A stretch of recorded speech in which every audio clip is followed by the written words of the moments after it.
എന്താണ് ജീവിതത്തിന്റെ അർത്ഥം? മനുഷ്യനൊഴികെയുള്ള ജീവികളുടെ ജീവിതത്തിന്റെ അർത്ഥം ജീവൻ നിലനിർത്തുക എന്നുള്ളതാണ്. പ്രസവ സമയത്ത് ചില സമയങ്ങളിൽ സ്വന്തം കുഞ്ഞുങ്ങളെ ഭക്ഷിക്കുന്ന ജീവിയാണ് പൂച്ച. മരിച്ച കുഞ്ഞിനെ പോലും പാലൂട്ടുന്ന ജീവിയാണ് കുരങ്ങൻ. അത്രമേൽ കുഞ്ഞുങ്ങളെ അത് സ്നേഹിക്കുന്നുണ്ടെങ്കിലും സ്വന്തം ജീവൻ അപകടത്തിലാണെന്ന് കണ്ടാൽ അവയെ ഉപേക്ഷിച്ച് തള്ളക്കുരങ്ങ് രക്ഷപ്പെടാൻ ശ്രമിക്കുകയാണ് ചെയ്യുക. മനുഷ്യൻ തികച്ചും വ്യത്യസ്തമായ ജീവിയാണ്. മറ്റ് ജീവികളിൽ നിന്ന് ഏറ്റവും ദുർബലമായ ജീവി മനുഷ്യൻ തന്നെയാണ്. പക്ഷേ നാം പൂർണ്ണരാകുന്നത് എങ്ങനെയാണ് എന്ന് ചോദിച്ചാൽ തലമുറ കൈമാറി വരുന്ന നമ്മളുടെ അറിവാണ്. മനുഷ്യന് കിട്ടുന്ന അറിവിന്റെ ഒരു പ്രത്യേകത അതാണ്. ലോകത്ത് വേറൊരു ജീവിക്കും അത് കിട്ടില്ല. അവർ ജനിച്ചപ്പം മുതലുള്ള ജനിതകമായ പ്രത്യേകതകൾ മാത്രമേ മറ്റ് ജീവികൾക്കുള്ളൂ. മനുഷ്യനങ്ങനല്ല. മനുഷ്യവംശം ഉണ്ടായ കാലം തൊട്ട് തന്നെ നമ്മൾ ആ അറിവ് നമ്മളിങ്ങനെ തലമുറയിലേക്ക് പകർന്നു കൊടുക്കുകയാണ്.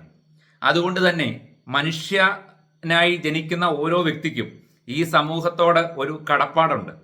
നാം അറിയാതെ നാം എല്ലാം അത് നിറവേറ്റുന്നുമുണ്ട്. നാം ഒരു ജോലി ചെയ്യുമ്പോൾ ആ ജോലി കൊണ്ട് നമ്മളുടെ കുടുംബം പുലർത്താനാണ് നാം ജോലി ചെയ്യുന്നതെങ്കിലും അതുകൊണ്ട് മറ്റുള്ളവർക്ക് ഗുണം കിട്ടുന്നുണ്ട്. മുടി മുറിക്കുന്ന ഒരു ജോലിയാണ് നിങ്ങൾ ചെയ്യുന്നതെങ്കിൽ നിങ്ങൾ ഒരു ദിവസം 10 പേരുടെ ഹെയർ കട്ട് ചെയ്യുമ്പോൾ ആ 10 പേരുടെ സൗന്ദര്യം നിങ്ങൾ സംരക്ഷിക്കുക കൂടിയാണ് ചെയ്യുന്നത്.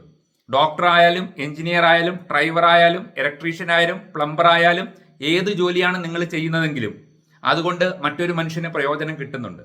അതുപോലെ തന്നെയാണ് നമ്മളുടെ എല്ലാ പ്രവൃത്തികളും പോസിറ്റീവായിട്ടും നെഗറ്റീവായിട്ടും മറ്റു മനുഷ്യരെ സ്വാധീനിക്കുന്നുമുണ്ട്. നമ്മൾ അറിയുന്നില്ല എന്നേ ഉള്ളൂ. അതായത് പുകവലി, മദ്യപാനം തുടങ്ങിയ ദുശീലങ്ങളടക്കം എല്ലാ കാര്യങ്ങളും മനുഷ്യൻ പുതുതായിട്ട് ചെയ്യുന്നത് മറ്റൊരു മനുഷ്യനിൽ നിന്ന് പ്രചോദനം ഉൾക്കൊണ്ടിട്ടാണ്. മോശമായിട്ടുള്ള കാര്യങ്ങളായാലും നല്ല കാര്യങ്ങളായാലും. അപ്പോൾ നമ്മൾ എങ്ങനെയുള്ള മാതൃകയായി മാറണമെന്നാണ് നമ്മൾ തന്നെയാണ് തീരുമാനിക്കേണ്ടത്. നമ്മളുടെ ചിന്താഗതി ഒരു മൂല്യാധിഷ്ഠിതമായ ജീവിത രീതിയാണ് നമ്മൾ പിന്തുടരുന്നതെങ്കിൽ നമ്മൾ ഈ സമൂഹത്തിന് നല്ലൊരു മാതൃകയായിട്ട് മാറും. പലപ്പോഴും മനുഷ്യർക്ക് പറ്റുന്ന ഒരു തകരാറ് ജോലിയുടെ കാര്യത്തിലാണ്. നമ്മൾ കേവലം വരുമാനം നേടുക, കുടുംബം പുലർത്തുക എന്നുള്ളൊരു ചിന്താഗതിയിലാണ് പല തൊഴിലിലും ഏർപ്പെടുന്നത്. ശരിക്കും അങ്ങനെയല്ല ചെയ്യേണ്ടത്. നമ്മളുടെ ജീവിതത്തിൽ ഓരോ വ്യക്തികൾക്കും വ്യത്യസ്തമായ അഭിരുചിയാണുള്ളത്. നമ്മളുടെ അഭിരുചിക്ക് ചേരുന്ന ജോലിയാണ് നമ്മൾ കണ്ടെത്തേണ്ടത്. ചാണകം ചവിട്ടിയാൽ IA എന്ന് പറയുന്ന വ്യക്തി ഒരിക്കലും വെറ്റിനറി ഡോക്ടർ ആവാൻ വേണ്ടി പോകരുത്.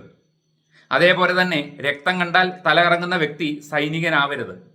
മറ്റൊരാളുടെ വേദന കണ്ടാൽ ഹൃദയം അലിയാത്ത വ്യക്തിയാണെങ്കിൽ ഒരിക്കലും മെഡിക്കൽ ഫീൽഡിലുള്ള ഒരു ജോലിക്കും അയാൾ യോഗ്യനല്ല.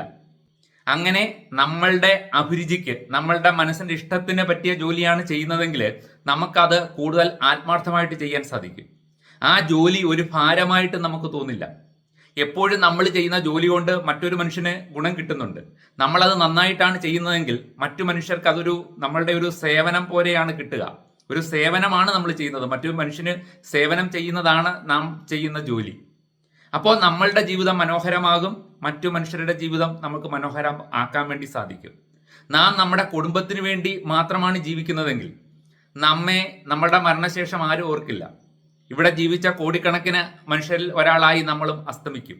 അതേസമയം നമ്മളൊരു സാമൂഹ്യ പ്രതിബദ്ധത കൂടി കാണിക്കുന്നുണ്ടെങ്കിൽ, നമ്മളുടെ ജീവിതത്തിൽ നമുക്ക് ഇഷ്ടപ്പെട്ട മേഖലയിൽ നാം നന്നായിട്ട് പെർഫോം ചെയ്യുന്നുണ്ടെങ്കിൽ മരണശേഷവും നമ്മളുടെ നല്ല ഓർമ്മകൾ മറ്റു മനുഷ്യരിൽ നിലനിൽക്കും. അതുകൊണ്ട് മനുഷ്യ ജീവിതത്തിന് അർത്ഥമുണ്ടോ എന്ന് ചോദിച്ചാൽ 100% അർത്ഥമുണ്ട്. അർത്ഥവത്തായ ജീവിതം നാം നയിക്കണം. അങ്ങനെയാണ് നയിക്കുന്നതെങ്കിൽ ജീവിതത്തിന്റെ അവസാന കാലഘട്ടത്തിൽ തിരിഞ്ഞു നോക്കുമ്പോൾ നമ്മൾ ഹാപ്പി ആയിരിക്കും. കാരണം സർഗാത്മകമായി നമുക്ക് കുറെ കാര്യങ്ങൾ ചെയ്യാൻ പറ്റിയിട്ടുണ്ടാകും. അപ്പൊ എൻ്റെ ജീവിതം ധന്യമായി എന്ന് എനിക്കും തോന്നും.